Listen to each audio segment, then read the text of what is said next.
जय हिंद साथियों। यह जो वीडियो है ये बहुत ही स्पेशल होने वाला है। इसकी वजह क्या है कि इसमें हम मानव शरीर ह्यूमन बॉडी को पढ़ने वाले हैं और उसके अंतर्गत कोशिका विज्ञान, कंकाल तंत्र, स्केलेटन सिस्टम, रक्त संगठन, ब्लड कंपोजिशन, है ना, रक्त परिसंचरण तंत्र, केंद्रीय तंत्रिका तंत्र, मानव नेत्र संरचना, श्वसन तंत्र, पोषक तत्व, पाचन तंत्र, अंतःस्रावित तंत्र और उत्सर्जन तंत्र को देखने वाले हैं। है ना, इन सभी चीज़ों को एक ही वीडियो में देखेंगे। ये बहुत ही शानदार वीडियो होने वाला है। ऐसा हो नहीं सकता है कि इस वीडियो से आपको प्रश्न देखने को ना मिले। बस ज़रूरत इस चीज़ की है कि आप टकटकी लगा के वीडियो को देखते रहिए और बड़े ध्यान से, है ना, सुनते रहिएगा वीडियो को, क्योंकि कभी कभी ऐसा हो जाता है। खैर, ऐसे इन वीडियो में तो नहीं होता पर्टिकुलर, लेकिन जो मैराथन वीडियो होता है ना, उसमें वॉइस मिसमैच हो जाता है। क्या होता है कि वो कंपाइलेशन होता है वीडियो का, तो उसमें थोड़ा सा एडिट करते समय या डीनॉइस करते समय ऐसी समस्या आ जाती है। खैर, इस वीडियो में ऐसा कुछ भी नहीं होने वाला है। ज़रूरत है कि आप जल्दी से सक्सेस हों और जो आपने सपने देखे हैं उनको पूरा करें, इस देश को बहुत कुछ लौटाएं, है ना, इस प्रदेश को बहुत अच्छा बनाएं। इसके लिए इस वीडियो को यही सोच के मैं बना रहा हूँ कि आप कल के दिन बहुत अच्छा कर पाएंगे, है ना। एक और रिक्वेस्ट है, अभी तक वीडियो को लाइक नहीं किया है तो प्लीज़ इसको लाइक कीजिए। लाइक करने से हमें पैसा तो नहीं मिलता है, लेकिन इतना ज़रूर है कि हमारा वीडियो यूट्यूब के द्वारा प्रमोट कर दिया जाता है अगर आप लाइक करते हैं तो, है ना। और अभी तक हमारे चैनल पर जितने सब्सक्राइब हैं, आप हमारा परिवार हैं और ये परिवार निरंतर बढ़ रहा है ना। इसको अभी मोनेटाइज नहीं कराया गया है चैनल को। इसकी वजह है कि मोनेटाइज क्यों नहीं करा रहे हैं, है ना। ये मोनेटाइज ना कराने के पीछे की जो वजह है, किसी दिन वीडियो बना के बताएंगे कि क्या वजह है। ठीक है, अभी वीडियो में आगे बढ़ते हैं। तो पहला जो हमारा है कोशिका विज्ञान है। कोशिका विज्ञान को समझें उससे पहले हम एक डायग्राम को देखते हैं, है ना। तो देखो, ये कोशिका जो होती है ना, कोशिका कोशिका जिसे हम इंग्लिश में सेल कहते हैं। ह्यूमन बॉडी जो है ना, कोशिकाओं का एक समूह ही है ना। और ये जो कोशिकाएं हैं ये टिश्यू से मिलकर बनी होती हैं, और टिश्यू कोशिकाओं से मिलकर बनता है टिश्यू ऊतक, और ऊतक से मिलकर बनते हैं अंग, और अंग से मिलकर बनता है अंग तंत्र। क्या बनता है? अंग तंत्र। तो कोशिका जो है जीवन की सबसे छोटी इकाई है। उसके बाद ऊतक बनते हैं कोशिकाओं से, और ऊतक से मिलकर बनता है अंग, है ना, ऑर्गेन्स बनते हैं, और इन अंगों से मिलकर बनता है अंग तंत्र। और अंग तंत्र, संपूर्ण अंग तंत्र मिलाकर हम जिसे कहते हैं मानव शरीर, ह्यूमन बॉडीज कहते हैं जिसे। इनको एक एक करके देखेंगे, आपको चीजें अच्छे से समझ में आएंगी। कोशिका शरीर की सबसे छोटी रचनात्मक और क्रियात्मक इकाई है। रॉबर्ट हुक ने 1665 में कोशिका, निर्जीव कोशिका की खोज की और इसे कोसा नाम दिया। क्या नाम दिया? कोसा नाम दिया। सबसे पहले कोशिका की खोज तो रॉबर्ट हुक ने की थी, लेकिन वो कोशिका कैसी थी? निर्जीव थी। और जो सजीव कोशिका थी उसकी खोज की थी ल्यूवेन हॉक ने। ये नाम बहुत महत्वपूर्ण है, हम पहले से ही चैप्टर से इस नाम को देखते आ रहे हैं। ल्यूवेन हॉक ने 1674 में सजीव कोशिका की खोज की और इसे बैक्टीरिया नाम दिया। क्या कहा इन्होंने? बैक्टीरिया क्या कहा। वहीं जो रॉबर्ट हुक है उन्होंने 1665 में कोशिका, निर्जीव कोशिका की खोज की और उसे नाम दिया था कोसा। कोशिका का जो मापन होता है वो माइक्रोन में किया जाता है। किसमें किया जाता है? माइक्रोन में किया जाता है। कोशिका के प्रमुख अंगों को देखें तो एक एक करके आप देखेंगे। कोशिका के प्रमुख अंगों में एक तो अंग होता है रिक्तिका। ये जो देख पा रहे हो इस प्रकार के टिश्यू से होते हैं, ये होता है रिक्तिका। एक होता है माइटोकांडिया, है ना, सेंट्रोसोम, और एंडोप्लाज्मिक रेटिकुलम, राइबोसोम, गोल्जी काय, केंद्रक होता है सबसे केंद्र में, केंद्रिका होती है, केंद्रक होता है। केंद्रिका जो होती है ना वो केंद्रक के अंदर होती है ना। कोशिका द्रव्य जो भरा हुआ दिख रहा है ना, द्रव्य, ये क्या है? ये कोशिका द्रव्य है। और सबसे बाहर जो झिल्ली होती है ना, वो होती है कोशिका झिल्ली। जीव द्रव्य क्या होता है? प्रोटोप्लाज्म कहा जाता है। जैसे जीव की सारी जैविक क्रियाएं इसी के द्वारा होती हैं, इसलिए इसे जीवन का भौतिक आधार कहा जाता है। इसको जीव द्रव्य को, जीव द्रव्य को जीवन की सारी भौतिक क्रियाएं इसी से होती हैं, इसलिए जीवन का भौतिक आधार कहा जाता है। जीव द्रव्य के दो भाग होते हैं, एक तो कोशिका द्रव्य और दूसरा होता है केंद्रक द्रव्य। तो ये कोशिका द्रव्य भी होता है और केंद्रक का भी द्रव्य होता है। आप देख पा रहे होंगे जो कोशिका के अंदर भरा है वो पूरा कोशिका द्रव्य है, और जो केंद्रक के अंदर है वो केंद्रक द्रव्य है। यह कोशिका के में केंद्रक एवं कोशिका झिल्ली के बीच रहता है। साथ ही जो केंद्रक द्रव्य होता है यह कोशिका के केंद्रक के अंदर रहता है। जीव द्रव्य निम्नलिखित भागों से मिलकर बना रहता है। पूछा जा सकता है आपसे प्रश्न, जीव द्रव्य में कौन कौन से भाग शामिल हैं? जीव द्रव्य जो होता है इसमें जल होता है 70% और कार्बन होता है 10%। हाइड्रोजन भी 10% होता है और ऑक्सीजन जो होती है मात्र 7% होती है। और जो कुछ अन्य कुछ बचा हुआ है ना वो 3% होता है। तो जल सर्वाधिक, कार्बन और हाइड्रोजन 10-10% और ऑक्सीजन जो होती है 7%। जीव द्रव्य में सर्वाधिक कार्बनिक पदार्थ प्रोटीन पाया जाता है। तो जीव द्रव्य में क्या होता है, प्रोटीन होता है सर्वाधिक। कोशिका भित्ति की बात करें, सेल वॉल की बात करें, तो यह केवल पादप कोशिकाओं में पाई जाती है। कहाँ पाई जाती है कोशिका भित्ति, केवल पादप कोशिकाओं में आपको देखने को मिलेगी। कोशिका भित्ति जो होती है केवल पादप कोशिकाओं में पाई जाती है, और कोशिका भित्ति सेल्यूलोज की बनी होती है। कई बार प्रश्न पूछा जा चुका है लगभग सभी एग्जामों में कि कोशिका भित्ति जो है वो किसकी बनी होती है, तो ये बनी होती है सेल्यूलोज की। किसकी बनी होती है, सेल्यूलोज की बनी होती है। यह केवल पादप कोशिकाओं में ही पाई जाती है। तो जो सेल वॉल होती है ये केवल पादप कोशिकाओं में मिलेगी, आपको जंतु कोशिकाओं में नहीं मिलेगी। यह कोशिका को बाहरी आघातों से सुरक्षा प्रदान करती है। कोशिका झिल्ली की बात करें तो प्रत्येक कोशिका एक बाहरी परत से घिरी होती है जो उसे सुरक्षा प्रदान करती है, प्लाज्मा झिल्ली कहलाती है। यह प्रोटीन और लिपिड की बनी होती है। तो किसकी बनी होती है कोशिका झिल्ली, तो आपको याद रखना है प्रोटीन और लिपिड की बनी होती है कोशिका झिल्ली। और यह कैसी होती है, अर्धपारगम्य झिल्ली होती है। इसका जो मुख्य कार्य है वो है कोशिका के अंदर जाने वाले एवं अंदर से बाहर आने वाले पदार्थों का निर्धारण करना कि कौन से पदार्थ अंदर जाएंगे और कौन से नहीं जाएंगे। केंद्रक की बात करें, न्यूक्लियस की बात करें, तो यह कोशिका का मस्तिष्क कहलाता है। केंद्रक के अंदर उपस्थित द्रव्य को न्यूक्लियोप्लाज्म या केंद्रक द्रव्य कहते हैं। केंद्रक द्रव्य में धागे नुमा पदार्थ जाल के रूप में होता है जिसे क्रोमेटिन कहते हैं। यह पदार्थ प्रोटीन और डीएनए का बना होता है। कोशिका का विभाजन के समय क्रोमेटिन सिकुड़कर अनेक छोटे छोटे धागों में के रूप में इकट्ठे हो जाते हैं। इन धागों को गुणसूत्र कहते हैं। क्या कहते हैं, क्रोमोसोम्स कहा जाता है। मानव में 23 जोड़े तथा कुल 46 गुणसूत्र होते हैं। दोबारा से देखें इस पेज को, अभी तक जो हमने देखा है, तो हमने सबसे पहले जीव द्रव्य की बात की। जीव द्रव्य में आपको याद रखना है जीवन का भौतिक आधार है ये। उसके बाद आपको जीव द्रव्य के दो भाग याद रखने हैं, कोशिका द्रव्य और केंद्रक द्रव्य। इसके बाद कोशिका भित्ति में हमने देखा केवल पादप कोशिकाओं में पाई जाती है और सेल्यूलोज की बनी होती है। कोशिका झिल्ली की बात की हमने तो प्रोटीन और लिपिड की बनी होती है। कोशिका झिल्ली किसकी बनी होती है, प्रोटीन और लिपिड की बनी होती है। जब हमने केंद्रक को देखा तो पहला तो इसको कोशिका का मस्तिष्क कहा जाता है। दूसरा, इस केंद्रक के अंदर उपस्थित द्रव्य को न्यूक्लियोप्लाज्मा कहा जाता है या केंद्रक द्रव्य कहते हैं। केंद्रक द्रव्य में धागेनुमा पदार्थ जाल के रूप में होता है जिसे क्रोमेटिन कहते हैं। यह प्रोटीन और डीएनए का बना होता है, क्रोमोटिन। मानव में 23 जोड़े होते हैं तथा कुल 46 जोड़े होते हैं। राइबोसोम की बात करें तो राइबोसोम प्रोटीन संश्लेषण में मदद करता है, अर्थात यह प्रोटीन का उत्पादन स्थल है। क्या है, प्रोटीन का उत्पादन स्थल है राइबोसोम। तो राइबोसोम जो है वो क्या करते हैं, राइबोसोम प्रोटीन का उत्पादन करता है और इसे प्रोटीन की फैक्ट्री कहा जाता है। माइटोकांड्रिया जो है इसकी खोज अल्टमैन ने की थी 1886 में। बेड़ा ने इसका नाम माइटोकांड्रिया दिया। तो खोज की है अल्टमैन ने, वही आपको नामकर्ता में याद रखना है, बेड़ा ने इसका नामकरण किया।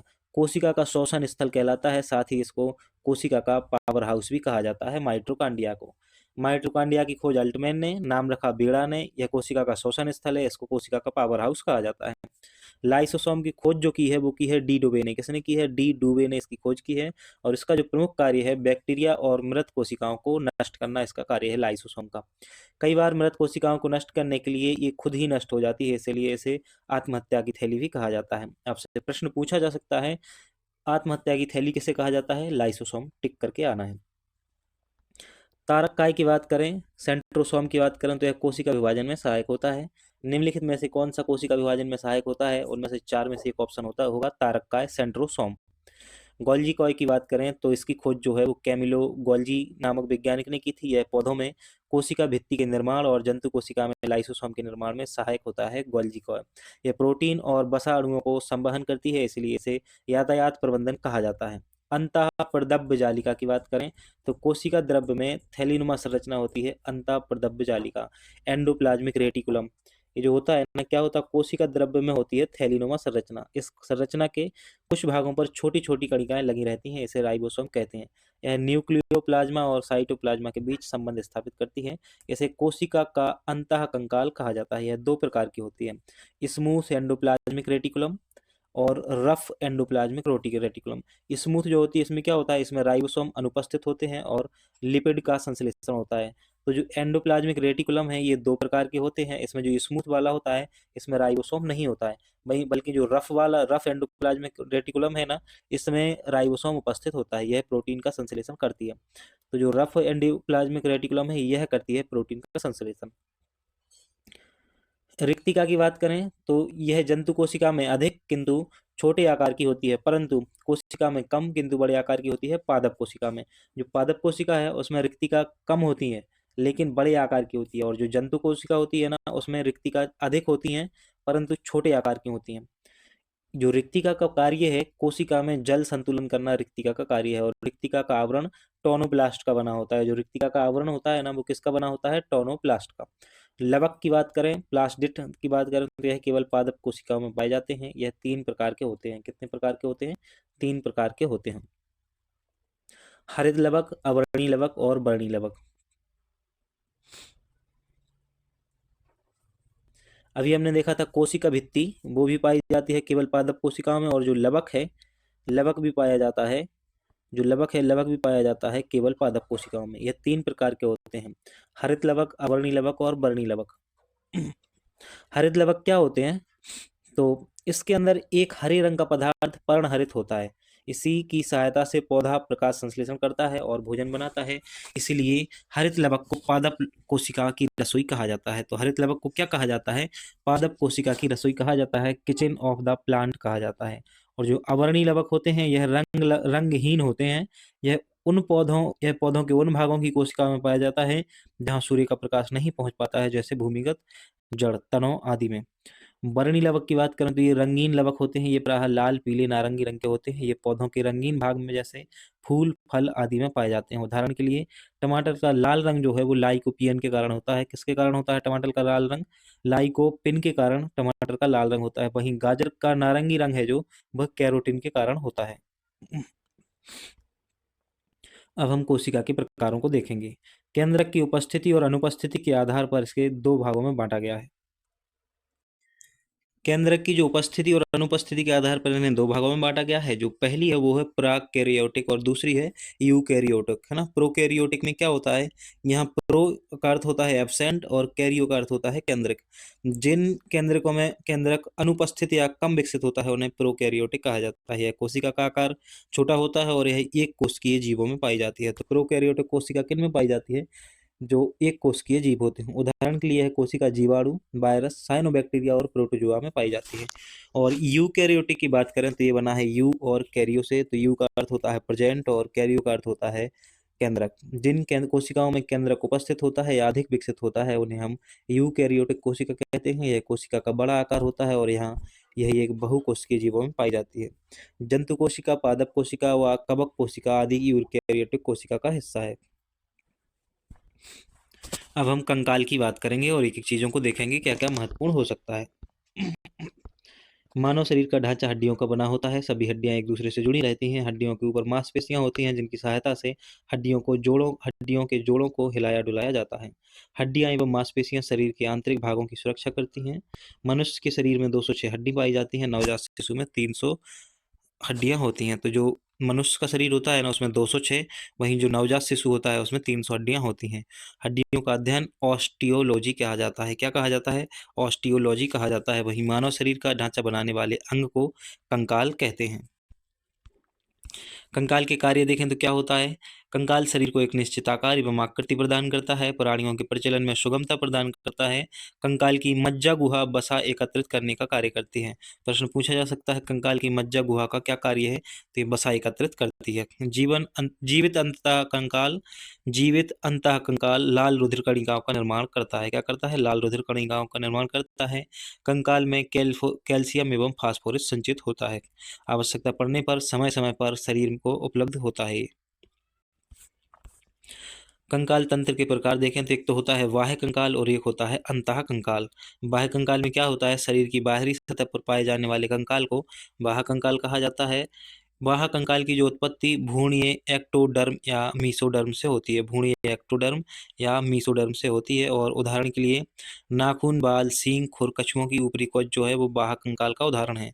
अंतः कंकाल में देखें तो शरीर के अंदर पाए जाने वाले कंकाल को अंतः कंकाल कहते हैं।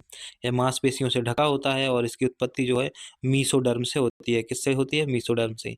कशेरुकी में अंतः कंकाल ही मुख्य शरीर का मुख्य ढांचा होता है। मनुष्य में जो हड्डियां होती हैं वो 206 होती हैं। अक्षीय जो है वो 80 और उपांगीय 126 होती हैं। पहले हम अक्षीय हड्डियों की बात करें तो अक्षीय हड्डियों में कौन सी आती हैं? तो देखो, एक तो आपको सिर की हड्डियां याद रखनी है। सिर में कितनी होती हैं? 29। और जो वक्ष होता है उसमें 24 प्लस 1 होती है, 25 होती हैं। और जो रीढ़ होती है उसमें 26 हड्डियां होती हैं।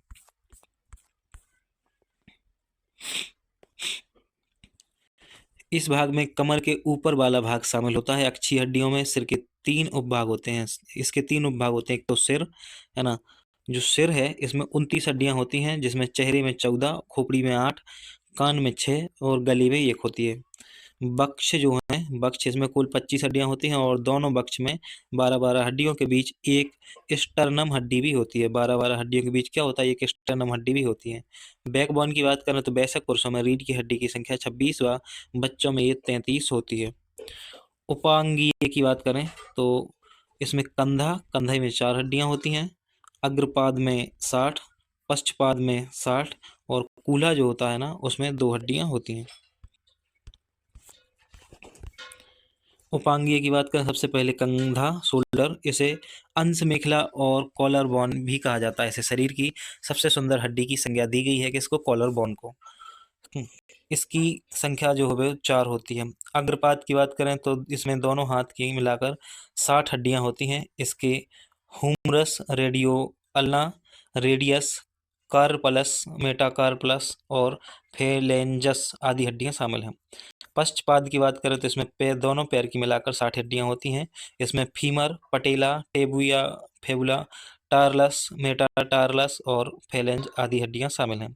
कूल्हा की बात करें तो इसमें 2 हड्डियां होती हैं। इससे श्रेणी मेखला भी कहा जाता है। कूल्हा में कितनी हड्डियां होती हैं? 2।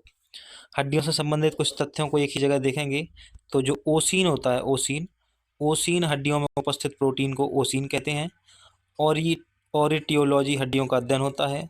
ओरिटियोपोरोसिस जो है वो हड्डियों में छिद्र रोग को ओरिटियोपोरोसिस कहते हैं। और ओरिटियो अर्थराइटिस हड्डियों में दर्द। ओरिटियोपीनिया इस रोग को हड्डियों कमजोर होती हैं। और हड्डियों को निर्माण करने वाला जो ऊतक होता है वो होता है ऑस्टियोक्लारट, है ना। इतना ही याद रखना है। हमारे कान में जो है उसमें कितनी हड्डियां होती हैं? 6 हड्डियां होती हैं, है ना। और चेहरे में होती हैं 14 हड्डियां। और रीढ़ की हड्डी 26 होती है रीढ़ में, और रीढ़ की हड्डी बच्चों में होती है 33 होती हैं उसमें हड्डियां। मनुष्य के कपाल में 8 हड्डियां होती हैं और जो फीमर है उसमें 2 हड्डियां होती हैं। वहीं वक्ष में 24 हड्डियां होती हैं। अब हम कुछ महत्वपूर्ण फैक्टों को देखेंगे तो आप ध्यान से देखते जाएंगे, है ना। यहाँ से प्रश्न देखने को मिलेंगे। जो शरीर की सबसे बड़ी हड्डी है वो कहाँ पर होती है? जांघ में पाई जाती है, जिसे हम फीमर हड्डी कहते हैं। वहीं जो शरीर की सबसे छोटी हड्डी है वो स्टेपस कान की हड्डी है। और शरीर की सबसे मजबूत हड्डी मेडिवल जबड़ा है। कौन सी है? मेडिवल जबड़ा है शरीर की सबसे मजबूत हड्डी। शरीर की दूसरी सबसे मजबूत हड्डी की बात करें तो वो है फीमर। कौन सी है? फीमर। शरीर की सबसे मजबूत हड्डी जो है वो मेडिवल जबड़ा है। वहीं शरीर की दूसरी सबसे मजबूत हड्डी जो है वो है फीमर, जांघ की फीमर, जो कि शरीर की सबसे बड़ी हड्डी है। वो दूसरी सबसे बड़ी मजबूत मौजूद हड्डी है। शरीर की सबसे सुंदर हड्डी कैल्विकल, जो कि शोल्डर में पाई जाती है, कहा जाता है। वहीं अस्थि से अस्थि के जोड़ को लिगामेंट कहते हैं। क्या कहते हैं? अस्थि से अस्थि के जोड़ को लिगामेंट कहते हैं। अस्थि व मांसपेशी के जोड़ को टेंडन, है ना, टेंडन कहते हैं। और वृद्धावस्था में मनुष्य की हड्डियां कैल्शियम की कमी के कारण कमजोर हो जाती हैं। मानव शरीर में सर्वाधिक प्रतिशत वाला जो तत्व है वो है ऑक्सीजन। कितने परसेंट है? 65% है ऑक्सीजन। जिसके बाद फिर कार्बन है 18% और हाइड्रोजन है 9.5%। नाइट्रोजन जो है मात्र 3.2% है मानव शरीर में नाइट्रोजन। तो मानव शरीर में सर्वाधिक क्या मिलेगा? तो 65% ऑक्सीजन। हड्डी व दांत के निर्माण में कैल्शियम और फास्फोरस की आवश्यकता होती है, हड्डी और दांत के निर्माण में। अब हम रक्त संघटन और परिसंचरण तंत्र की बात करेंगे। मध्य प्रदेश का पहला प्लाज्मा बैंक इंदौर में खोला गया है। रक्त संगठन और परिसंचरण तंत्र की बात करें तो रक्त संगठन जो है वो प्लाज्मा और रक्त कणिकाएं इसमें शामिल होती हैं। प्लाज्मा में जो जल होता है वो 90% होता है, प्रोटीन जो होता है वो 7% और अन्न जो होता है वो 3%। वहीं रक्त कणिकाओं में लाल रक्त कणिकाएं और श्वेत रक्त कणिकाएं, साथ ही प्लेटलेट्स शामिल होती हैं। समाचार पन्नों से मध्य प्रदेश का जो पहला प्लाज्मा बैंक है वो इंदौर में खोला गया है। प्लाज्मा क्या होता है? प्लाज्मा हल्के पीले रंग का और रक्त का 55 से 60% भाग होता है। प्लाज्मा रक्त में भोज्य पदार्थों का परिवहन प्लाज्मा के कारण ही होता है। प्लाज्मा में उपस्थित प्रोटीन फाइब्रिनोजन थ्रोम्बिन रक्त का थक्का जमाने में सहायक होते हैं। यदि प्लाज्मा में से रक्त का थक्का जमाने वाले कारक को निकाल दिया जाए तो यह भाग सीरम कहलाता है। तो प्लाज्मा में जो रक्त का थक्का जमाने वाला कारक होता है फाइब्रिनोजन प्लस थ्रोम्बिन, इसको हटा दिया जाए तो फिर ये सीरम बस बचेगा। रक्त कणिकाएं क्या होती हैं? तो यह रक्त का 40 से 45% भाग होती हैं। यह 3 प्रकार की होती हैं। इसमें लाल रक्त कणिकाएं, श्वेत रक्त कणिकाएं और प्लेटलेट्स शामिल हैं। लाल रक्त कणिकाओं का जो अन्य नाम है इरिथ्रोसाइटिस कहा जाता है इनको। वहीं इनका जो काम होता है, ये अस्थिमज्जा भ्रूण अवस्था में यकृत या पलीहा इनका, और संख्या में ये 5 से 6 मिलियन होती है। इनके जीवन काल से प्रश्न हमेशा पूछा जाता रहा है। इनका जो लाल रक्त कणिकाओं का जीवन काल होता है वो 20 से 120 दिन होता है। इनकी जो मृत्यु है वो प्लीहा में होती है। इसे आरबीसी का कब्रिस्तान कहा जाता है। कार्य की बात करें तो ये O2 और CO2 का परिवहन करते हैं। इसका लाल रंग हीमोग्लोबिन के कारण होता है। आरसीबी की कमी से एनीमिया रोग होता है। साथ ही प्लीहा को आरसीबी का ब्लड बैंक कहा जाता है। श्वेत रक्त कणिकाएं ल्यूकोसाइट कहा जाता है इन्हें। इनका निर्माण अस्थिमज्जा में होता है। जीवन काल जो है इनका 5 से 7 दिन का होता है। कार्य क्या है इनका? शरीर की बीमारियों से रक्षा करना श्वेत रक्त कणिकाओं का कार्य है। इसे शरीर का सैनिक कहा जाता है और शरीर में WC की मात्रा बढ़ने से ल्यूकेमिया अथवा ब्लड कैंसर होता है। श्वेत रक्त कणिकाओं की मात्रा कम होने से ल्यूकोपेनिया नामक रोग होता है। वहीं ये 5 प्रकार की होती हैं। मोनोसाइट सबसे बड़ी आकार की होती हैं। लिम्फोसाइट सबसे छोटे आकार की होती हैं। इओसिनोफिल्स कवक और पैरासाइट पर नियंत्रण के लिए। न्यूट्रोफिल्स सर्वाधिक संख्या वाली, और बेसोफिल्स जो होती हैं वो सबसे कम संख्या वाली होती हैं। सबसे बड़े आकार की कौन सी होती है? मोनोसाइट्स, और लिम्फोसाइट्स सबसे छोटे आकार की होती हैं। प्लेटलेट्स की बात करें तो इनका निर्माण अस्थिमज्जा में होता है और इनका कार्यकाल जो होता है वो 3 से 5 दिन का होता है। कार्य क्या है प्लेटलेट्स का? तो रक्त का थक्का जमाने में ये भी सहायक होते हैं। रक्त का थक्का जमाने में सहायक प्रोटीन फाइब्रिनोजन और प्रोथ्रोम्बिन होते हैं। रक्त का थक्का जमाने में सहायक विटामिन के, और रक्त का थक्का जमने का जो औसत समय होता है वो 2 से 3 मिनट होता है। ब्लड बैंक में सोडियम ऑक्सीलेट और पोटेशियम ऑक्सीलेट का उपयोग किया जाता है, जिससे रक्त जमता नहीं है। ब्लड बैंक जो होता है ना, उसमें क्या होता है, सोडियम ऑक्सीलेट और पोटेशियम ऑक्सीलेट का उपयोग होता है, इसीलिए उसमें ब्लड जो है वो जमता नहीं है। हेपेरिन की बात करें, हेपेरिन नामक प्रोटीन की वजह से शरीर के अंदर रक्त का थक्का नहीं जमता है, किंतु चोट लगने पर हेपेरिन क्या हो जाता है, निष्क्रिय हो जाता है और चोटग्रस्त स्थान पर रक्त का थक्का जम जाता है। हीमोफीलिया, शरीर में रक्त का थक्का नहीं जमता है, ये शाही बीमारी है हीमोफीलिया। ब्लड ग्रुप क्या होता है? वर्ष 1990 में लैंडस्टीनर ने ब्लड ग्रुप की खोज की तथा वर्ष 1930 में से इन्हें नोबेल प्राइज से सम्मानित किया गया था।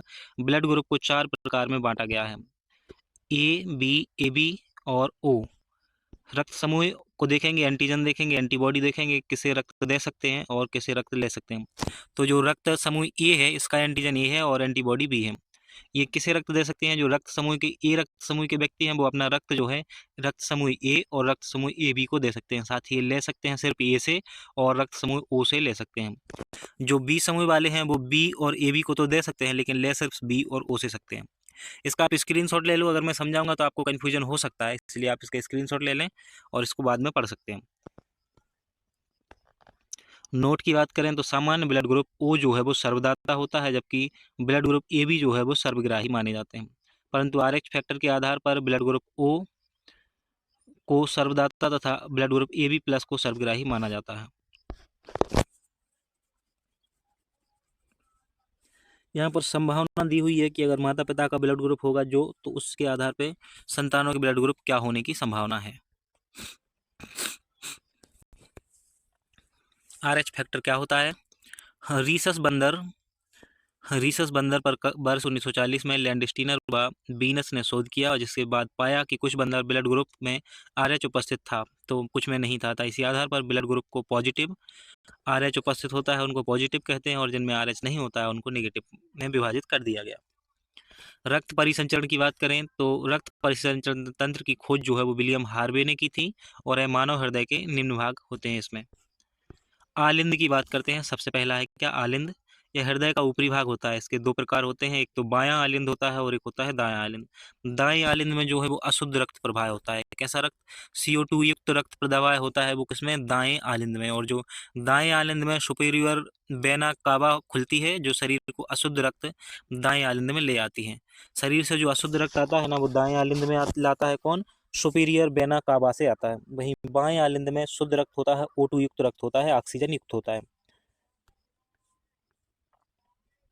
निलय की बात करें तो हृदय का जो निचला भाग होता है यह भी दो होते हैं, एक तो बायां निलय होता है और एक होता है दायां निलय। दाएं निलय में अशुद्ध रक्त आता है, तो दाएं निलय में कैसा रक्त होता है? अशुद्ध रक्त होता है।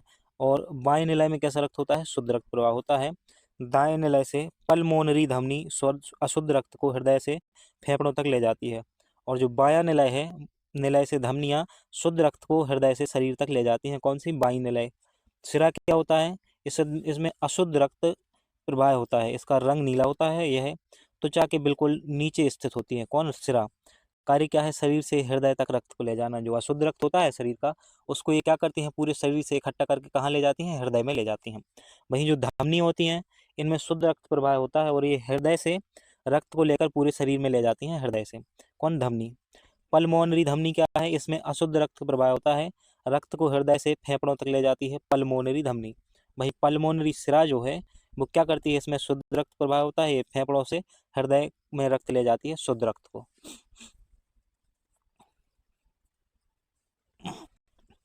हृदय में कक्षों की संख्या देखें तो मछली में हृदय के कक्ष दो होते हैं, सरीसृप में 3 होते हैं और मगरमच्छ में 4 होते हैं। मगरमच्छ एक अपवाद है सरीसृप का। उभयचर में 3 होते हैं, पक्षियों में जो हृदय कक्ष हैं वो 4 होते हैं, स्तनधारियों में 4 होते हैं और कॉकरोच में 13 होते हैं। रक्त परिसंचरण तंत्र के प्रकार देखें तो एक तो बंद परिसंचरण तंत्र होता है, एक खुला होता है, एकल और दोहरा होता है। सबसे पहले हम बंद की बात करते हैं। इसमें रक्त का प्रवाह रक्त वाहिनियों में होता है। इसमें रक्त प्रवाह का दाब और गति अधिक होती है। उदाहरण स्तनधारी, केंचुआ और पक्षी वर्ग इसका उदाहरण है।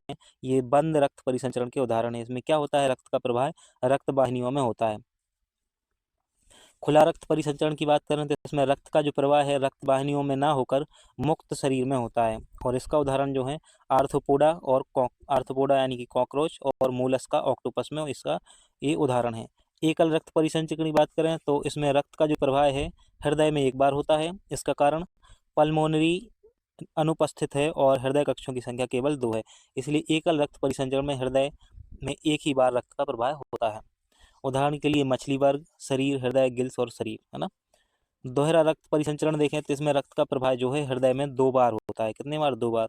पल्मोनरी उपस्थित होती है और हृदय में कक्षों की संख्या 3 से 4 होती है। उदाहरण के लिए स्तनधारी, सरीसृप, पक्षी और उभयचर इसका उदाहरण है। पहले शरीर से हृदय में जाएगा रक्त, इसमें क्या होता है? फिर रक्त हृदय से फेफड़ों में जाता है, फिर फेफड़ों से हृदय में आता है और फिर हृदय से शरीर में जाता है। हृदय स्पंदन क्या कहलाता है? तो हृदय की गति का तीव्र होना टेकीकॉर्डिया कहलाता है, जिसके कारण प्रमुख कारण है क्रोध व तनाव। हृदय का तीव्र गति में होना क्या कहलाता है? टोकीकॉर्डिया कहलाता है और इसका कारण क्या है? इसका कारण है क्रोध या तनाव। हृदय गति का मंद होना ब्रेडीकॉर्डिया कहलाता है, जिसका प्रमुख कारण है धूम्रपान और एनीमिया। इससे हृदय की मंद गति होती है। हृदय वयस्कों में 1 मिनट में 72 बार तथा नवजात शिशुओं में 120 बार धड़कता है। दौड़ते समय हृदय की गति जो है वो 110 और सोते समय 50 से 55 प्रति मिनट होती है। एग्जाम प्रीमियर लीग देखें तो ऐसे जो है सीनो ऑरिकुलर नोड को हृदय का पेसमेकर कहा जाता है, तो ऐसे नोड को हृदय का पेसमेकर कहा जाता है। एट्रियो वेंट्रिकुलर नोड जो है इसको हृदय का पेस सेंटर कहा जाता है। वहीं रक्तदाब ब्लड प्रेशर, जब हृदय धड़कता है तो धमनियों पर दबाव पड़ता है, उसे रक्तदाब कहते हैं। मनुष्य का सामान्य रक्तदाब जो है वो 120 से 180 होता है। इससे प्रश्न पूछे जाने की संभावना है। जब रक्तदाब 120 और 80 के ऊपर होता है तो उसे हाइपरटेंशन कहते हैं, और जब रक्तदाब 120 से 180 के कम होता है तो उसे हाइपरटेंशन कहते हैं, हाइपोटेंशन कहते हैं। तो जब रक्तदाब बढ़ता है तो हाइपरटेंशन होती है और जब रक्तदाब घटता है तो हाइपोटेंशन होती है। रक्तदाब को रेफेग मोमेनोमीटर कहते हैं। क्या कहते हैं? रेफेग मोमेनोमीटर कहते हैं। और हृदय धड़कन से उत्पन्न ध्वनि को लब डब कहते हैं। हृदय के बॉल में कभी कभी ध्वनि उत्पन्न होती है, उसे मरमम कहते हैं। क्या कहते हैं? मरमर कहते हैं।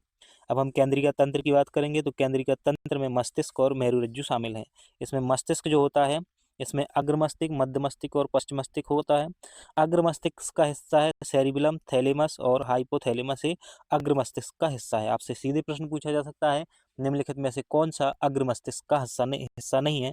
तो ये तीनों तो उसमें शामिल होंगे, लेकिन इसके अलावा एक ऑप्शन और होगा जो इसका आंसर होगा। तो अग्र मस्तिष्क का हिस्से के रूप में आपको याद रखना है सेरिब्रम, से थैलेमस और हाइपोथैलेमस। वहीं जो मध्य मस्तिष्क होता है इसका हिस्सा होता है सेरिब्रल और कॉर्पोरा। क्या होता है? सेरिब्रल और कॉर्पोरा मध्य मस्तिष्क का हिस्सा होता है।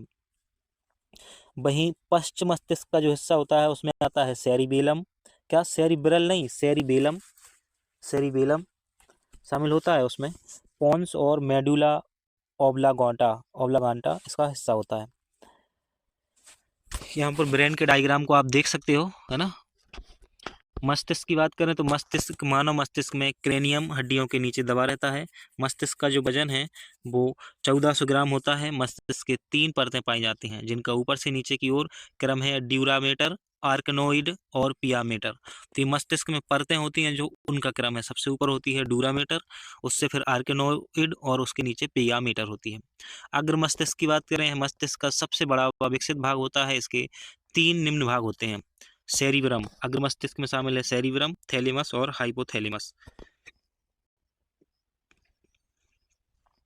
सेरिब्रम की बात करें, है मस्तिष्क का, अग्र मस्तिष्क का सबसे बड़ा व विकसित भाग है। यह चिंतन, ज्ञान, गणितीय संगणना, तार्किकता, बुद्धि, स्मरण, इच्छा शक्ति आदि का केंद्र है। थैलेमस जो है यह ठंडा गर्म, शारीरिक चोट और स्पर्श आदि का केंद्र होता है। इससे पहचान होती है इन चीजों की। वहीं हाइपोथैलेमस जो है यह भूख, प्यास, प्रेम, घृणा, ताप नियंत्रण, निंद्रा चक्र और नियंत्रण का केंद्र होता है। सारी टेंशन की जड़ यही है, हाइपोथैलेमस।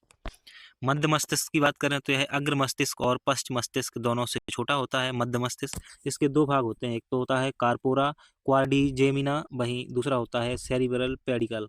कार्पोरा क्वाड्रिजेमिना जो है यह देखने और सुनने की क्षमता को नियंत्रित करता है। वहीं सेरिब्रल पेडिकल जो होता है इसे क्रूरा सेरिब्री भी कहा जाता है, मस्तिष्क के अन्य भागों को मेरुरज्जु से जोड़ता है।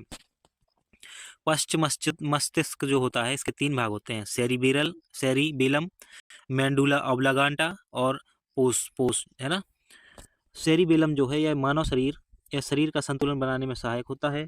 यह running, walking, driving, riding, dancing आदि के समय शरीर का संतुलन बनाता है। एल्कोहल के सेवन के बाद सेरिबेलम निष्क्रिय हो जाता है। मेडुला ओब्लागांटा की बात करें तो यह शरीर रक्तदाब, श्वसन, हृदय धड़कन, छींक, उल्टी, हिचकी आदि को नियंत्रित करता है। पोन्स जो है वो मानव मस्तिष्क के लिए निर्णय लेने में मदद करता है, साथ ही यह मेडुला ओब्लागांटा के श्वसन प्रक्रिया में मदद करता है।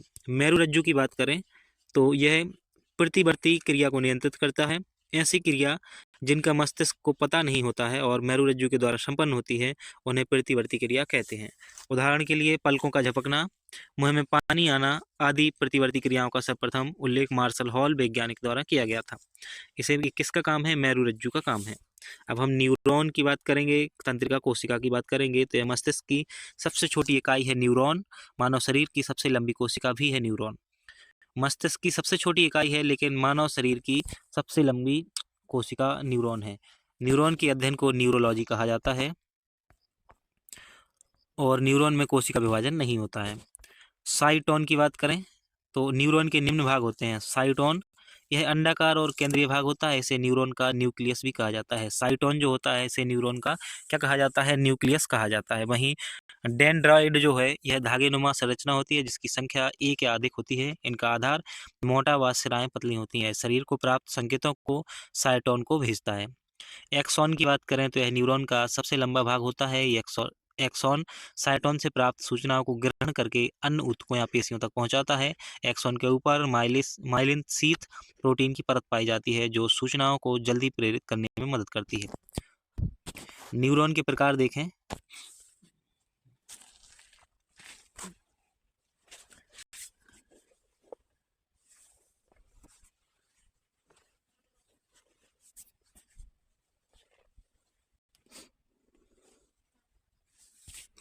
तो संवेदी न्यूरॉन जो होता है, सेंसरी न्यूरॉन, यह शरीर के अंगों संवेदन संकेत को मस्तिष्क तक ले जाता है। वहीं जो इंटर न्यूरॉन होता है ना, मध्य न्यूरॉन यह सेंसरी न्यूरॉन और मोटर न्यूरॉन के मध्य संयोजी कड़ी के रूप में कार्य करता है, अर्थात निर्णय संकेतक का केंद्र होता है। वहीं मोटर न्यूरॉन्स की बात करें तो यह मस्तिष्क के संकेतों को शरीर के अंगों तक ले जाता है।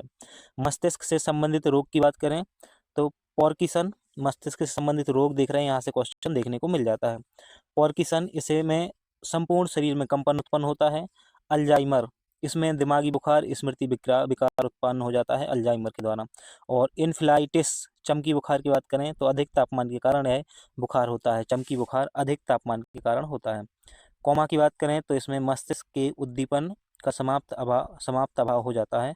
और मेनिंजाइटिस की बात करें तो इसमें मस्तिष्क में सूजन आती है, परिणामतः मस्तिष्क का आकार बढ़ जाता है। अन्य तथ्य की बात करें तो दो तंत्रिका मिलने का स्थान सिनेप्स कहलाता है। जहां दो तंत्रिकाएं मिलती हैं उसे हम सिनेप्स कहते हैं। ईईजी, इलेक्ट्रो इनकेफेलोग्राफी की बात करें तो मस्तिष्क के क्रियाकलापों की जांच की तकनीक है ये ईईजी। और ईसीजी, इलेक्ट्रोकार्डियोग्राम की बात करें तो यह हृदय की गति को दर्ज करता है। प्रतिवर्ती क्रिया की खोज मार्शल हॉल ने की थी। ईएमजी की बात करें, इलेक्ट्रोमायोग्राफी की बात करें तो इसका मतलब है नसों तथा मांसपेशियों का विद्युत परीक्षण करना, ईएमजी कहलाता है। मानव नेत्र संरचना की बात करें, नेत्र की संरचना मानव नेत्र की कार्यप्रणाली ऑफ ऑटो फोकस कैमरे की तरह होती है। मानव नेत्र गोलक का व्यास जो है वो 2.5 सेंटीमीटर और नेत्र का भार जो है वो 0.7 ग्राम होता है। मानव नेत्र का मेगापिक्सल जो है 576 होता है। तो अभी तक तो मेरे जो मोबाइल का कैमरा है वो 128 मेगापिक्सल है और हमारी आँख का जो कैमरा है वो 576 मेगापिक्सल होता है। तो आँख का ही सही है भाई। नेत्र की संरचना की बात करें तो इसमें श्वेत पटल होता है, स्क्लेरा होता है। मानव नेत्र में निम्नलिखित भाग पाए जाते हैं। नेत्र के चारों ओर अपारदर्शी एक सफेद कवच बना होता है। इसका मुख्य कार्य आंखों के भीतरी भागों की सुरक्षा और प्रकाश अपवर्तन में मदद करना है।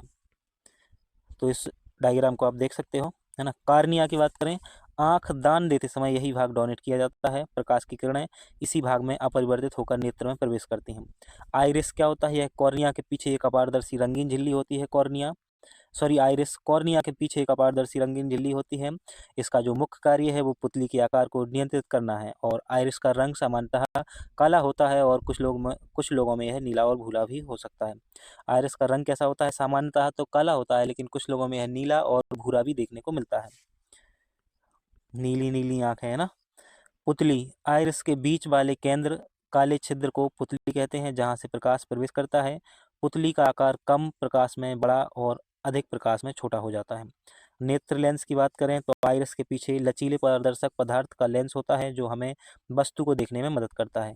तो आइरिस के पीछे लचीले पदार्थ का जो लेंस होता है उसी के कारण हम वस्तुओं को देख पाते हैं। यह द्वि उत्तल लेंस बाई कॉन्वेक्स लेंस होता है। आयु बढ़ने के साथ इसका रंग भूरा हो जाता है, जिससे हम मोतियाबिंद कहते हैं। लेंस की कोशिका का खराब होना काला मोतियाबिंद कहलाता है। अगर लेंस की कोशिका खराब हो जाती है तो उसे हम काला मोतियाबिंद कहते हैं। जलीय द्रव्य की बात करें तो नेत्र लेंस और कॉर्निया के बीच एक पारदर्शक पतला द्रव्य भरा होता है जिसे जलीय द्रव्य कहते हैं। यह इस भाग में उचित दबाव बनाए रखता है ताकि आंख लगभग गोल बनी रहे। साथ ही यह कॉर्निया व अन्य भागों को पोषण भी देता रहता है। कचाव की बात करें, कचाव द्रव्य तो नेत्र लेंस व रेटिना के बीच एक पारदर्शक द्रव्य भरा होता है जिसे कचाव द्रव्य कहते हैं। रक्त पटल की बात करें तो नेत्र के श्वेत पटल के नीचे एक झिल्ली नुमा संरचना होती है जो रेटिना को ऑक्सीजन व पोषण प्रदान करती है। दृष्टि पटल क्या होता है, रक्त पटल के नीचे एक पारदर्शक झिल्ली होती है जिसे दृष्टि पटल या रेटिना कहते हैं। रेटिना द्वारा बनाए गए चित्र वास्तविक और उल्टे होते हैं, यह फैक्ट आपको याद रखना है। सिलियरी मांसपेशी की बात करें तो ये लेंस के ऊपर या नीचे स्थित होती हैं। यह चित्र का समायोजन करती हैं। जब ये सिकुड़ती हैं तो निकट वस्तु दिखाई देती है, जब यह स्थिर होती हैं तो दूर की वस्तु दिखाई देती है। वस्तु की नेत्र से वह न्यूनतम दूरी जहां से वस्तु को स्पष्ट देखते हैं नेत्र का निकट बिंदु कहलाता है। सामान्य व्यक्ति के लिए यह 25 सेंटीमीटर की दूरी होती है और यह प्रश्न में पूछा जा सकता है। नेत्र की वह अधिकतम दूरी जहां तक वस्तु को स्पष्ट देखा जा सकता है नेत्र का दूर बिंदु कहलाता है। सामान्यतः नेत्र की यह दूरी अनंत होती है। निकट बिंदु से दूर बिंदु के बीच की दूरी दृष्टिपरास कहलाती है। यह तथ्य भी आपसे पूछा जा सकता है। और रोड सेल की बात करें तो रोड कोशिका रात में देखने में मदद करती है। तो रात में देखने वाली कोशिका कौन सी है, तो वो है रॉड कोशिका। यह केवल काले और सफ़ेद रंग को डिटेक्ट करती है। मानव नेत्र में इनकी संख्या 120 मिलियन होती है। उल्लू में इनकी संख्या सर्वाधिक होती है। अब हम बात करेंगे कौन सेल की, यानी कि शंकु सेल कोशिकाओं की। शंकु कोशिकाएं दिन में देखने में मदद करती हैं। तो दिन में देखने में कौन सी कोशिकाएं मदद करती हैं? शंकु कोशिकाएं। वहीं ये लाल, हरा और नीले रंग को डिटेक्ट करती हैं। मानव नेत्र में इनकी संख्या 6 मिलियन होती है। अंध बिंदु क्या है? Blind spot. यहाँ प्रकाश का अभाव होता है, सबसे कम होता है। पीत बिंदु, येलो स्पॉट, यहाँ प्रकाश का प्रभाव सबसे अधिक होता है। वहीं ऑप्टिक नर्व की बात करें तो यह आँख के मस्तिष्क को संकेत भेजती है। अब हम दृष्टि रोग से संबंधित कुछ चीज़ों को देखेंगे। यहाँ से प्रश्न बनने की संभावना अत्यधिक है। तो दृष्टि से संबंधित जो रोग हैं उसमें पहला है निकट दृष्टि दोष। इसमें क्या होता है? व्यक्ति को निकट की वस्तुएं तो स्पष्ट दिखाई देती हैं, किंतु दूर की वस्तुएं धुंधली दिखाई देती हैं। इसको कहते हैं निकट दृष्टि दोष। कारण क्या होता है? लेंस की जो वक्रता है वो बढ़ जाना, वस्तु का प्रतिबिंब रेटिना से पहले बनना। उपचार क्या है इसके लिए? अवतल लेंस का प्रयोग किया जाता है। क्या होता है? तो अगर आप निकट दृष्टि दोष का उपचार क्या होगा? तो अवतल लेंस का प्रयोग होगा इसमें। और इसमें क्या होता है? निकट की वस्तु तो साफ दिखाई देती है, लेकिन जो दूर की वस्तु है वो धुंधली दिखाई देती है, उसको बोलते हैं निकट दृष्टि दोष। और जो दूरदृष्टि दोष है उसमें उत्तल लेंस का प्रयोग होता है। वहीं प्रभाव क्या है इसका? तो व्यक्ति को दूर की वस्तु तो स्पष्ट दिखाई देती है, किंतु पास की वस्तु धुंधली दिखाई देती है। और इसका जो कारण है, वस्तु का प्रतिबिंब रेटिना के बाद में बनना इसका कारण है।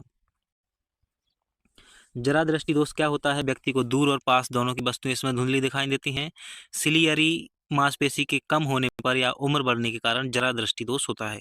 उपचार के लिए इसके लिए दिफोक्सी यानी कि बाईफोकस फोकल लेंस का प्रयोग किया जाता है। दृष्टि वैमनस्य दोष की बात करें तो व्यक्ति को समान दूरी पर रखी ऊर्ध्वाधर व क्षैतिज रेखाएं एक साथ स्पष्ट दिखाई नहीं देती हैं। कारण क्या है? रेटिना पर प्रकाश का फैलना इसका कारण है, और कॉर्निया का सिकुड़ना भी इसका कारण है। उपचार कैसे होगा? तो बेलनाकार लेंस का प्रयोग इसके लिए किया जाता है। मोतियाबिंद की बात करें तो प्रभाव व्यक्ति की आयु के बढ़ने के साथ नेत्र लेंस की जो पारदर्शिता है वो खत्म होने लगती है एवं वस्तु स्पष्ट नहीं दिखाई देती है। इसका कारण है लेंस की परतों का सफेद या भूरा होना।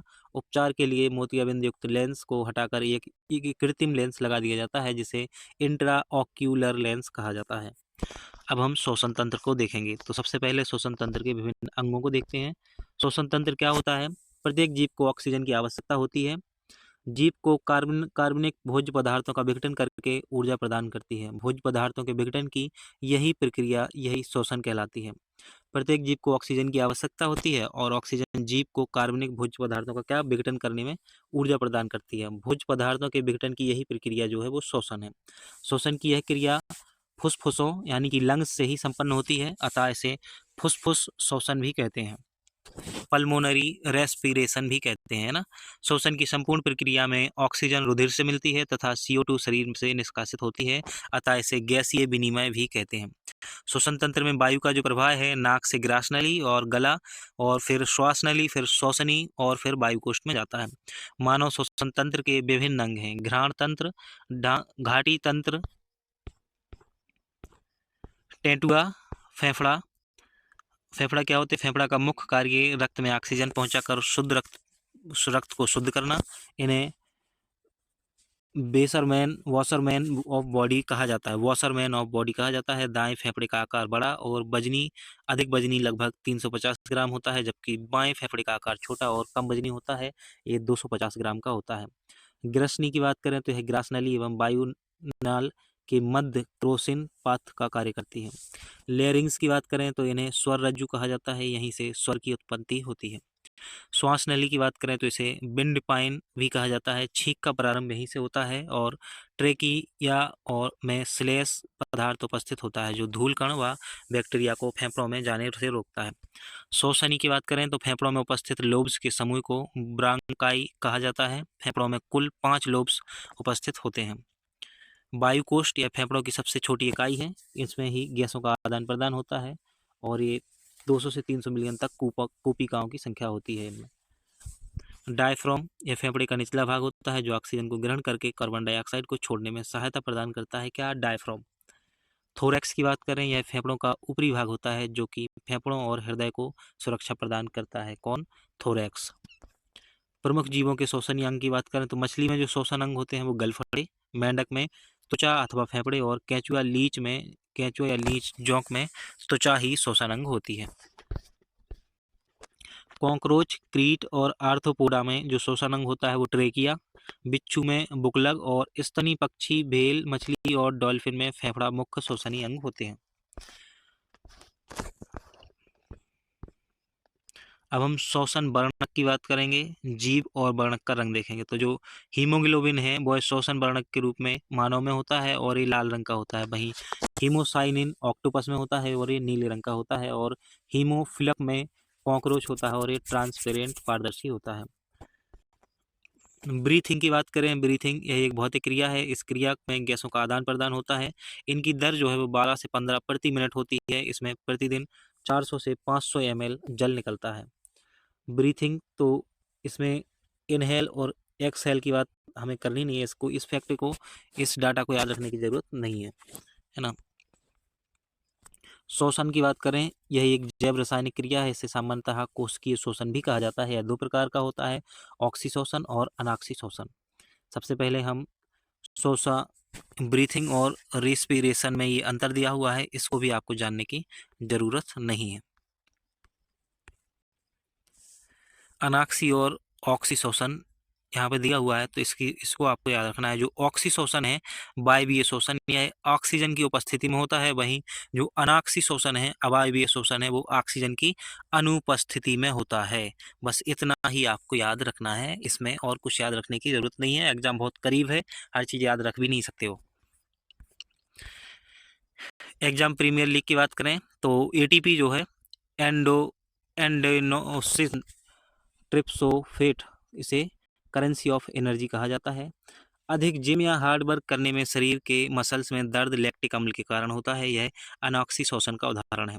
अल्कोहल व दही के निर्माण में अनॉक्सी श्वसन होता है। माइटोकॉन्ड्रिया के कोशिका का पावर हाउस कहा जाता है। क्रेब चक्र का संबंध कोशिकीय श्वसन से है। फेफड़ों में लोब्स की कुल संख्या 5 होती है। श्वसन दर का मापक स्पाइरोमीटर होता है। क्या होता है श्वसन दर का मापक? स्पाइरोमीटर होता है।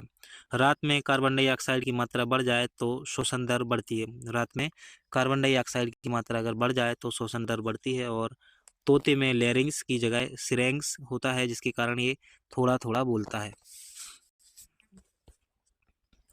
अब हम पहुंच चुके हैं पाचन तंत्र पर, और पाचन तंत्र की बात करेंगे। पाचन प्रक्रिया के चरण को देखेंगे। पाचन तंत्र, पाचन से संबंधित एंजाइम और विभिन्न पदार्थों का पाचन देखेंगे। सिर्फ महत्वपूर्ण चीजों को समझेंगे, उसके बाद आगे बढ़ जाएंगे। पाचन प्रक्रिया के चरण हैं, तो सबसे पहले अंतर्ग्रहण होता है। मुंह से भोजन ग्रहण करने की प्रक्रिया को अंतर्ग्रहण कहते हैं। फिर डाइजेशन शुरू होता है। कुछ भोजन ऐसे होते हैं जो सीधे अवशोषित नहीं होते हैं, इसलिए गैर अवशोषित भोजन का अवशोषित किए जाने योग्य भोजन के रूप में रूपांतरण की प्रक्रिया को पाचन कहा जाता है। अवशोषण क्या होता है? पचे हुए भोजन में के रक्त में मिलने की क्रिया को अवशोषण कहते हैं। पचे हुए भोजन का अवशोषण छोटी आंत में होता है। स्वांगीकरण, शरीर में अवशोषित भोजन का प्रयोग स्वांगीकरण कहलाता है। मल परित्याग क्या है? अपचा हुआ भोजन बड़ी आंत में पहुंचता है, जहां जीवाणुओं द्वारा इसे मल में बदल दिया जाता है, जो कि गुदा द्वार शरीर से बाहर निकल जाता है। प्रमुख पाचन अंग की बात करें तो मुख गुहा, इसके निम्नलिखित भाग होते हैं: दांत, जीभ व लार। दांत के बारे में देखें तो मनुष्य सहित अधिकांशतः स्तनधारियों के जीवन काल में 2 तरह के दांत आते हैं। पहले दूध के दांत, तो जो अस्थायी होते हैं, इनकी संख्या 20 होती है। और दूसरे दांत स्थायी होते हैं, जिनकी संख्या 32 होती है। दांत के प्रकार की बात करें तो क्रंदक, दांत के प्रकार में क्रंदक, रदनक, अग्रचर्णक और चौणक शामिल हैं। मनुष्य के दांत 4 भागों में बटे होते हैं। क्रंदक वह कहलाते हैं जो भोजन को काटने का काम करते हैं, ये 8 होते हैं। वहीं जो रदनक होते हैं वो भोजन को चीरने का काम करते हैं, और ये 4 होते हैं। अग्रचर्णक जो होते हैं ना, वो भोजन को पीसने का काम करते हैं, और ये 8 होते हैं। साथ ही जो चौवर्णक होते हैं, भोजन पीसने व धकेलने हेतु ये दांत पाए जाते हैं, टोटल 12। हाथी का बाहर निकलने वाला दांत इसीजर प्रकार का होता है। वहीं शेर का मांस खाने वाला दांत कैनाइन होता है। दांत में इनेमल पदार्थ की परत चढ़ी होती है। यह शरीर का सबसे कठोरतम पदार्थ होता है, इनेमल। जीभ की बात करेंगे तो जीभ में लगभग 2 से 9000 तक स्वाद कलियां होती हैं, और बच्चों में स्वाद कलिकाओं की संख्या अधिक एवं बूढ़ों में कम होती है। अर्थात स्वाद कलियों में उम्र के साथ कमी होती है। महिलाओं में पुरुषों की अपेक्षा स्वाद कलियों की संख्या अधिक होती है। बेबर ग्रीथ जीभ में पाई जाती है जो लार को संग्रहण करती है। कौन सी? बेबर ग्रंथि जो है वो जीभ में पाई जाती है जो लार का ग्रंथ संग्रहण करती है। जीभ में 4 प्रकार के स्वाद आते हैं। एक तो मीठा, जो कि अग्रभाग पर, नमकीन, सॉल्टी, खट्टा और कड़वा। कड़वा जो होता है वो सबसे पश्च भाग में आता है। हाल ही में वैज्ञानिकों ने अपने शोध में एक नए स्वाद उमामी को बताया है जिसका टमाटर जैसा स्वाद होता है। लार को देख लेते हैं, सैलिवा को। तो वयस्कों में लार का जो पीएच औसत मान है वो 6.8 होता है। प्रतिदिन वयस्कों में 1 से 1.5 लीटर लार निकलती है। लार का संगठन 98% इसमें जल होता है, अन्य तत्व 2% और विटामिन सी, कैल्शियम, मैग्नीशियम और एंजाइम्स इत्यादि होते हैं। लार में टॉयलिन, लाइसोजाइम, अल्फा लाइपेज एंजाइम पाए जाते हैं। वयस्क मनुष्य में लार ग्रंथि की संख्या जो है वो 600 होती है एवं ये मुख्यतः 3 प्रकार की होती हैं। तो वयस्क मनुष्य में लार ग्रंथि की संख्या कितनी होती है? 600 होती है एवं ये मुख्यतः 3 प्रकार की होती है। पैरोडिट ग्रंथि, यह ग्रंथि सबसे बड़ी होती है जो कान के नीचे पाई जाती है ना। और सबलिंगुअल ग्रंथि यह दांतों के नीचे पाई जाती है। और जो सब मेडिवल ग्रंथि है सबसे छोटी ग्रंथि होती है जो जबड़े के नीचे पाई जाती है। पैरोटिड ग्रंथि के फूलने से मम्प्स गलसुआ रोग होता है। अमाशय की बात करें, अमाशय में भोजन 3 से 4 घंटे रहता है। अमाशय की क्षमता लगभग 1 से 5 लीटर होती है। अमाशय की प्रमुख कोशिकाएं पेराटाइटल कोशिका, श्लेषम कोशिका और प्रधान कोशिका होती हैं। अमाशय में हाइड्रोक्लोरिक अम्ल पाया जाता है, यह बहुत ही महत्वपूर्ण पॉइंट है, जिसका शोषण अमाशय की पेराइटल कोशिका से होता है। और HCl हाइड्रोक्लोरिक अम्ल का कार्य भोजन में अम्लीय बनाना और भोजन में उपस्थित जीवाणुओं को नष्ट करना है। बच्चों के अमाशय में हाइड्रोक्लोरिक अम्ल अनुपस्थित होता है। मयूकस लेयर अमाशय की HCl के आघात से रक्षा करती है। और अमाशय की प्रधान कोशिका से जठर रस निकलता है। जठर रस हल्के पीले रंग का अम्लीय द्रव्य होता है। जठर रस में पेप्सिन और रेनिन एंजाइम उपस्थित होता है। आंत की बात करें तो छोटी आंत और बड़ी आंत, ड्यूडेनम अग्र आंत होती है, जेजुनम मध्य आंत, एलियम पश्च आंत होती है। बड़ी आंत में सीकम, कोलम और रेक्टम शामिल हैं। छोटी आंत की बात करें सबसे पहले तो जो छोटी आंत की लंबाई होती है वो 6.5 मीटर व चौड़ाई 3 से 4 सेंटीमीटर होती है। छोटी आंत में भोजन का पाचन पूर्ण हो जाता है। छोटी आंत में रेप्सिन प्रोटीन पाया जाता है। छोटी आंत में 3 भाग होते हैं, ड्यूडेनम, जेजुनम और इलियम। ड्यूडेनम में यकृत से पित्त रस आकर मिलता है और भोजन को क्षारीय बनाता है। जेजुनम में पाचन की क्रिया समाप्त होती है और भोजन का अवशोषण शुरू होता है। इलियम में भोजन का पचे हुए अन्न भाग का अवशोषण इलियम से होता है। ये साइंस है, फैक्टों को याद करना थोड़ा कठिन हो जाता है। तो अब इतना तो समय है नहीं, है ना। क्या करना है, बस रिवीजन पे फोकस करो। जितना जो कुछ रह जा रहा है याद, बहुत अच्छी बात है। पेशेंस बनाए रखना है ना, क्योंकि बाकी और यूनिट को आपने बहुत ही अच्छे से तैयार कर लिया है। इस वीडियो के रिवीजन के लिए भी अभी आपको समय है ना, और इसकी जो बाकी कंटेंट है वो आपको मिल ही जाएगा। तो बड़ी आंत के लिए ये पीडीएफ तो आपको समझ में आ नहीं रही होगी, तो मैं बोल रहा हूँ, आप बस सुनते जाएं। बड़ी आंत की जो लंबाई है वो 1.5 मीटर व चौड़ाई 4 से 7 सेंटीमीटर होती है। इसके भी 3 भाग होते हैं और इसमें जो महत्वपूर्ण है वो विटामिन के का निर्माण होता है ना।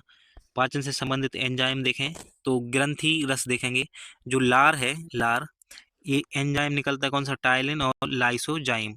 टाइलिन जो होता है स्टार्च को यानी कि कार्बोहाइड्रेट को माल्टोज में बदलता है टाइलिन, और भोजन को क्षारीय बनाता है टाइलिन जो। और लाइसोजाइम होता है, ये आंसू और पसीना के साथ आए जीवाणुओं को नष्ट करता है लाइसोजाइम।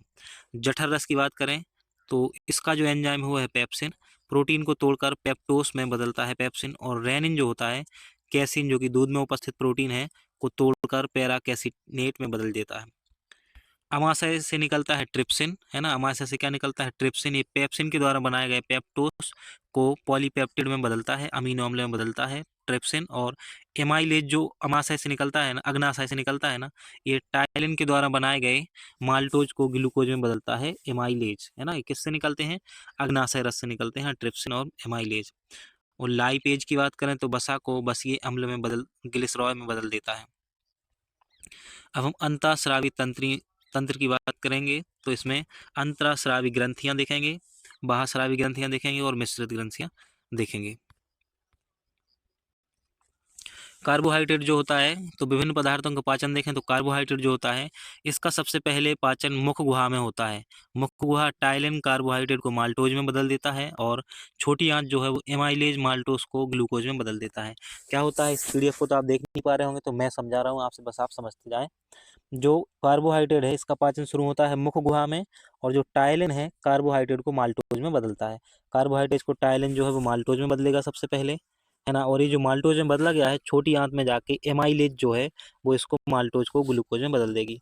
और जो बसा है इसका पाचन छोटी आंत में होता है, तो बसा का पाचन जो है केवल छोटी आंत में ही होता है। प्रोटीन जो है इसका पाचन सबसे धीमा होता है। पेप्सिन और रेनिन प्रोटीन को पेप्टोज में बदलते हैं, और फिर ट्रिप्सिन जो है पेप्टोज को पेप्टाइज यानी कि अमीनो अम्ल में बदल देता है। नोट की बात करें तो भोजन को मुख गुहा में बोलस, अमाशय में काइम व छोटी आंत में काइल कहा जाता है। आहार नली नाल की लंबाई जो है वो 9 मीटर होती है, जिसमें मुख गुहा, ग्रास नली, अमाशय व आंत की लंबाई शामिल है।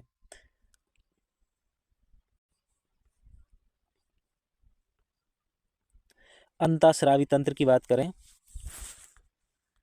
देखो अंतःस्रावी तंत्र में आपको सिर्फ एक ही चीज याद रखनी है कि ये हार्मोन्स व एंजाइम का स्रावण अंतःस्रावी तंत्र के द्वारा किया जाता है। सिर्फ यही फैक्ट याद रखना है और किसी की जरूरत नहीं है। हार्मोन व एंजाइम का स्रावण जो है वो अंतःस्रावी तंत्र के द्वारा होता है।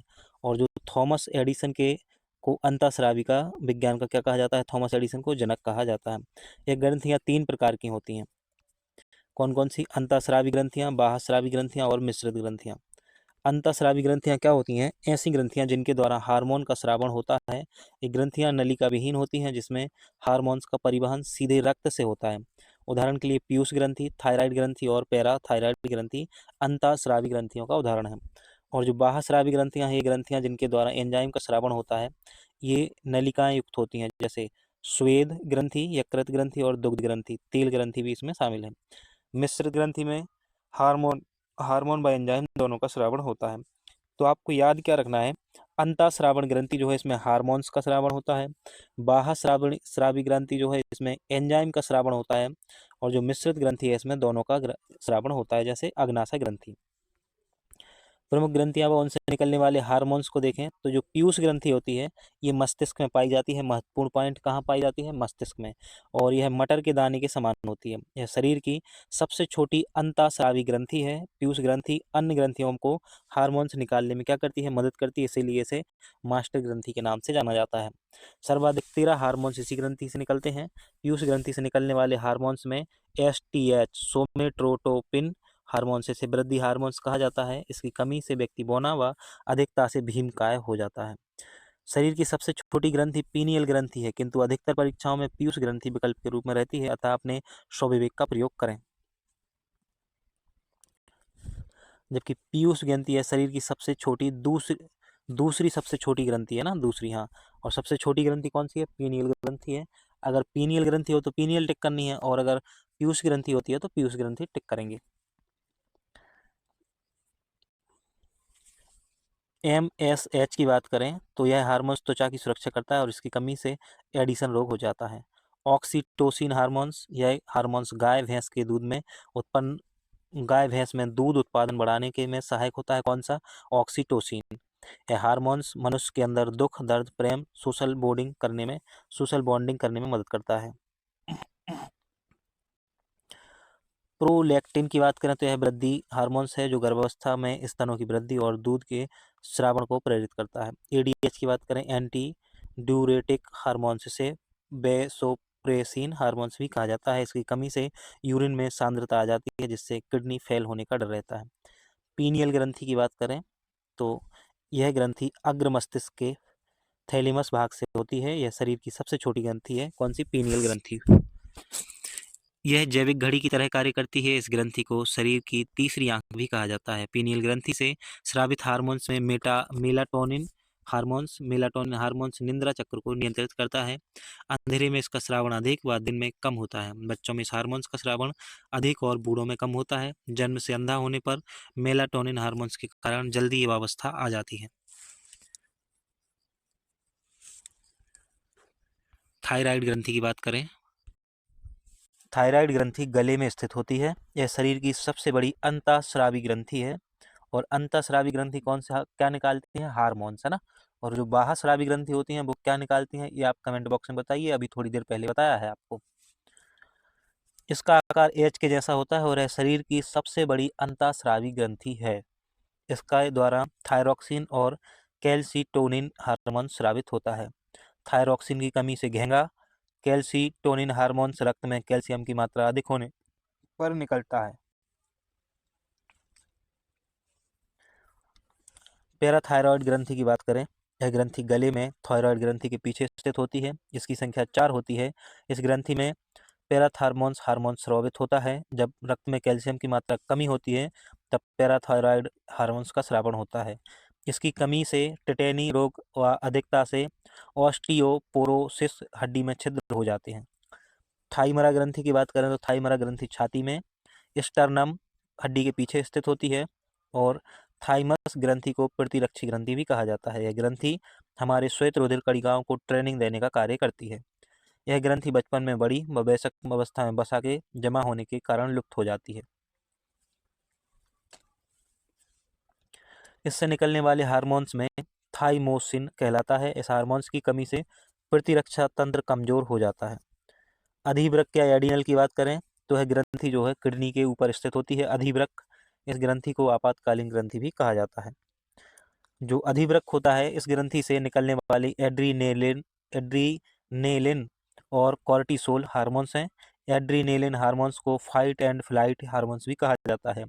वहीं एड्रीनेलिन हार्मोन्स की कमी से मनुष्य अपने आप को दुखी समझने लगता है। और एड्रीनेलिन हार्मोन्स मनुष्य के क्रोध व रक्तदाब को नियंत्रित करता है। इस ग्रंथि के बाहरी भाग को कार्टिकस व भीतरी भाग को मेडुला कहा जाता है। अधिवृक्क किडनी के कॉर्टेक्स भाग से कॉर्टिसोल हार्मोन्स निकालता है, जिससे जीवन रक्षक हार्मोन्स कहा जाता है। यह तथ्य आपसे पूछा जा सकता है। किडनी के कॉर्टेक्स भाग से कॉर्टिसोल हार्मोन्स निकलता है, जिसे जीवन रक्षक हार्मोन्स भी कहा जाता है। एड्रीनेलिन हार्मोन्स की कमी से मनुष्य अपने आप को दुखी समझने लगता है। उसको लगता है कि उसकी लाइफ में एक ही बंदी आई थी, वो भी नोटबंदी। जनन ग्रंथि की बात करेंगे। महिला सेक्स हार्मोन्स को एस्ट्रोजन व पुरुष सेक्स हार्मोन्स को एड्रोजन कहा जाता है। पुरुष में वृषण की लैंडिंग कोशिका से एंड्रोजन हार्मोन्स की उत्पत्ति होती है। वहीं पुरुषों में द्वितीयक लैंगिक लक्षण के लिए टेस्टोस्टेरोन जिम्मेदार होता है। महिलाओं में प्रोजेस्टेरोन हार्मोन्स गर्भधारण के लिए आवश्यक लक्षणों के विकास को प्रेरित करता है। और रिलैक्सिन हार्मोन्स प्रसव में मदद करता है। अग्नाशय ग्रंथि की बात करें, अग्नाशय ग्रंथि को मिश्रित ग्रंथि कहते हैं। अग्नाशय में अल्फा, बीटा, डेल्टा व एफ कोशिकाएं पाई जाती हैं। अग्नाशय ग्रंथि की बीटा कोशिका के लैंगरहैंस द्वीप से इंसुलिन हार्मोन्स का स्रावण होता है। अग्नाशय की अल्फा कोशिकाओं से ग्लूकेगॉन और डेल्टा कोशिकाओं से सेमेटोस्टेटिन हार्मोन्स का स्रावण होता है। इंसुलिन की कमी से मधुमेह नामक रोग हो जाता है। अधिकता से हाइपोग्लासीमिया रोग होता है। वहीं इंसुलिन में जस्ता धातु उपस्थित होती है। कुछ महत्वपूर्ण तथ्यों को देखें तो लेकाइमल ग्रंथि जो है, लेकाइमल ग्रंथि नेत्रों में पाई जाती है, जिसके कारण आंसू का स्रावण होता है। और श्लेष्म ग्रंथि जो है नाक, श्वास नली, ट्रेकिया और अमाशय में श्लेष्म म्यूकस का स्रावण करती है। वहीं मानव शरीर की सबसे बड़ी ग्रंथि यकृत ग्रंथि है और सबसे छोटी ग्रंथि पीनियल ग्रंथि है। वहीं दूसरी सबसे छोटी ग्रंथि पीयूष ग्रंथि है। मानव शरीर की सबसे बड़ी अंतःस्रावी ग्रंथि थायराइड ग्रंथि है। और बेबर ग्रंथि जो है वो जीभ में स्थित होती है, जो लार का संग्रह करती है। उत्सर्जन तंत्र की बात करें तो शरीर द्वारा अवांछनीय पदार्थों को बाहर निकालना उत्सर्जन कहलाता है। यह अवांछनीय पदार्थ उपापचयी क्रिया के द्वारा निर्मित होते हैं। साधारण अर्थों में उत्सर्जन का तात्पर्य नाइट्रोजन उत्सर्जी पदार्थ जैसे यूरिया, अमोनिया, यूरिक अम्ल के निष्कासन से होता है।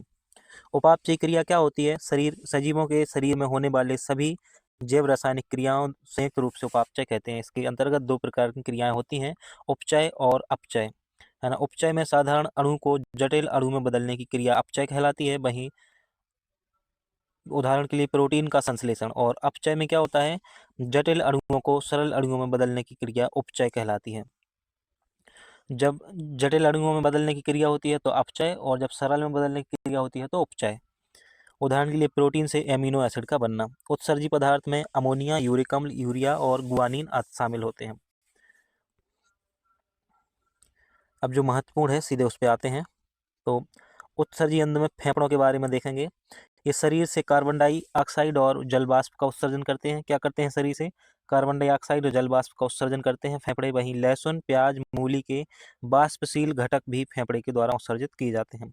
यकृत की बात करें, यकृत शरीर की सबसे लंबी ग्रंथि व दूसरा सबसे बड़ा अंग होता है। यकृत क्या होते हैं, यकृत शरीर की सबसे लंबी ग्रंथि और दूसरा सबसे बड़ा अंग होते हैं यकृत। यकृत कोशिकाओं के अंदर ही अमीनो अम्ल से यूरिया का निर्माण होता है। यकृत कोशिकाओं के अंदर ही यकृत कोशिकाओं के अंदर ही अमीनो अम्ल से यूरिया का निर्माण होता है। यकृत जो है पित्तरस का उत्सर्जन करता है। कौन करता है पित्तरस का उत्सर्जन, यकृत करता है पित्तरस का उत्सर्जन। त्वचा की बात करें, शरीर का सबसे बड़ा अंग है त्वचा। त्वचा से त्वचा से श्वेत ग्रंथियां द्वारा पसीने व अन्य लवणों का उत्सर्जन होता है। पसीने में मुख्य पदार्थ सोडियम क्लोराइड पसीने में जो मुख्य पदार्थ है वो सोडियम क्लोराइड होता है और यह मानव शरीर के ताप को नियंत्रित करता है। गुर्दे या किडनी की बात करें तो किडनी जो है जंतुओं में उत्सर्जी पदार्थों का उत्सर्जन करने के लिए मुख्य अंग है। किडनी का जो वजन है वो 120 से 170 ग्राम का होता है। लगभग 10 से 12 सेंटीमीटर होती है और ये चौड़ाई जो है इसकी 5 से 7 सेंटीमीटर होती है। किडनी के अध्ययन को नेफ्रोलॉजी कहा जाता है। किडनी का सबसे छोटी इकाई को नेफ्रॉन वृक्काणु कहा जाता है, जिनकी संख्या लगभग 10 से 12 लाख होती है। किडनी का जो मुख्य कार्य है रक्त को फिल्टर करना, जबकि लंग्स का कार्य शुद्ध रक्त को शुद्ध करना होता है। किडनी का आंतरिक भाग मेडुला तथा बाह्य भाग जो होता है वो कोर्टेक्स कहलाता है। एड्रिनल ग्रंथि को कोर्टेक्स पर स्थित होती है। प्रायः मनुष्य में 2 किडनी होती हैं। इनका आकार सेम होता है, बीज के समान होती हैं ये। किडनी की रेनिल धमनी हृदय से किडनी तक अशुद्ध रक्त को ले जाती है और किडनी की रेनल सिरा जो है, सिरा है ना, तो धमनी लाती है और सिरा इसको वापस हृदय तक ले जाती है शुद्ध रक्त को।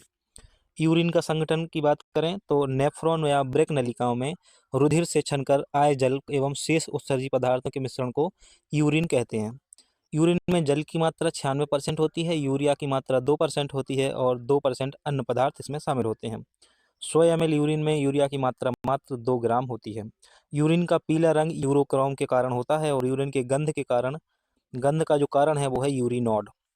एक सामान्य व्यक्ति में प्रतिदिन लगभग 1 से 1.5 लीटर यूरिन बनता है। सामान्यतः यूरिन अम्लीय प्रकृति का होता है। इसका पीएच मान 5 से 6 के मध्य होता है। अल्कोहल, चाय, कॉफी पीने के बाद यूरिन की मात्रा बढ़ जाती है। विभिन्न जंतुओं को उत्सर्जी अंक देखें तो जो पक्षियों में है वो किडनी और स्तनधारियों में भी किडनी होती है। वहीं केंचुआ और एनिलिडा में नेफ्रिडिया होती है। मोलस्का में केबर्स कोशिका होती है और कॉकरोच में जो है वो होती है माल्फिजियन ट्यूब।